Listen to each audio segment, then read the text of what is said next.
Salam alaikum, ihr Lieben. Willkommen auf meinem Kanal zu einem neuen ketogenen Rezeptvideo von mir. Heute gibt es ganz leckeres Hähnchengeschnetzeltes mit Paprika.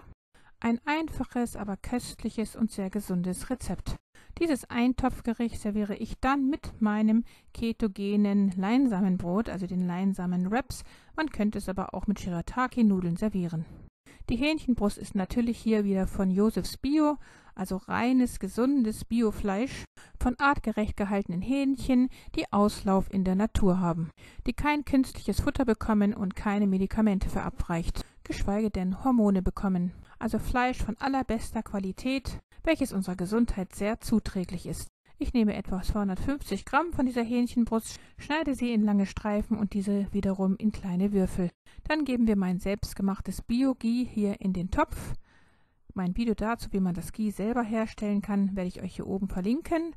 Man könnte auch bionatives Kokosöl verwenden zum Anbraten. Dann kommt eine gehackte Bio-Zwiebel da hinein und wird erstmal angebraten, bis sie anfängt leicht braun zu werden. Sobald die Zwiebel leicht karamellisiert ist, kommt dann das Fleisch hinzu, wird dann jetzt zusammen weiter mit der Zwiebel angebraten, bis das Fleisch weiß sein wird. Sobald das der Fall sein wird, kommt dann der Trester meines natürlichen Antibiotikums hinzu. Mein Video dazu verlinke ich euch hier oben nochmal. Alternativ könnte man einfach Knoblauch, Ingwer und Kurkuma verwenden.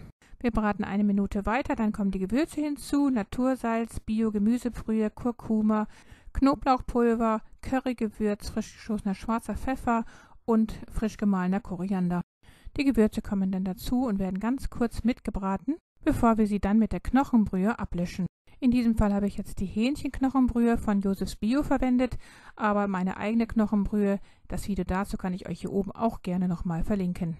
Das in der Knochenbrühe enthaltene Kollagen trägt zur Heilung der Darmauskleidung bei und lindert Entzündungen im Verdauungstrakt. Dann kommt noch ein gehäufter Esslöffel Bio-Tomatenmark hinzu und ziemlich viel Bio-Sahne, hier erstmal nur eine halbe Packung und danach kommt noch eine ganze Packung von der Bio-Sahne hinzu.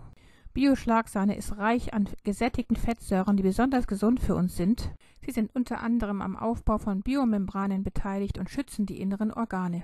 Und sie stecken voller fettlöslicher Vitamine. Wir lassen das Fleisch jetzt zugedeckt auf kleiner Flamme so lange köcheln, bis es zart sein wird. In dieser Zeit werden wir die Bio-Paprika, also diese Spitzpaprika, in lange Streifen schneiden und diese dann nochmal in mundgerechte, längliche Stücke. Sobald das Fleisch dann gar ist, kommen die gestüftelten Paprika hinzu.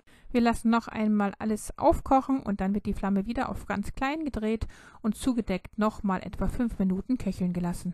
Wer die Spitzpaprika gerne mit Biss haben möchte, lässt sie wirklich nur 5 Minuten köcheln, ansonsten könnte man sie auch bis zu 10 Minuten köcheln lassen. Wir dekorieren mit frisch gehackter Petersilie, vorzugsweise aus dem eigenen Garten oder Balkon. Mein Video zu meinem Balkongarten kann ich euch hier oben gerne auch nochmal verlinken. Ja, und dann könnte man dieses köstliche Gericht entweder mit Shirataki-Nudeln servieren. Ein Video dazu, wie man diese zubereitet, damit sie auch wirklich lecker schmecken und nicht so gummiartig, das kann ich euch hier oben auch verlinken. In meinem Fall habe ich dieses leckere Eintopfgericht jetzt mit meinem Leinsamenbrot, also mit meinen Leinsamen-Wraps zusammen serviert. Das Video dazu werde ich euch hier oben auch verlinken. Daran werdet ihr sehen, dass diese Wraps richtig einfach herzustellen sind und dass die nur aus 2 Zutaten bestehen, also aus goldenen Leinsamen und Wasser. Und damit sind sie ein toller, gesunder Ersatz für herkömmliches kohlenhydratbehaftetes Brot, indem sie einen erhöhten Blutzuckerspiegel vermeiden, sodass wir auch dieses Gericht wieder vollkommen ketogen halten können. Da der Mensch nur für 4 Gramm, also 1 Teelöffel Blutzucker am Tag geschaffen ist, der Mitteleuropäer heute jedoch über 72 Gramm Blutzucker aufnimmt, entstehen massive Mengen an Entzündungen und oxidativen Schäden an den Billionen von Zellen in unserem Körper. Schaut euch gerne nochmal mein Video zu den 8 größten Gefahren des Zuckerkonsums an. Ja, damit ist das Video beendet. Wenn es euch gefallen haben sollte, dann gebt mir gerne einen Daumen nach oben und teilt das Video mit euren Freunden und Bekannten. Vergesst auch nicht, das Glockensymbol zu betätigen, damit ihr kein Video in der Zukunft von mir verpasst. Liebste Grüße, Salam alaikum, eure Mariam.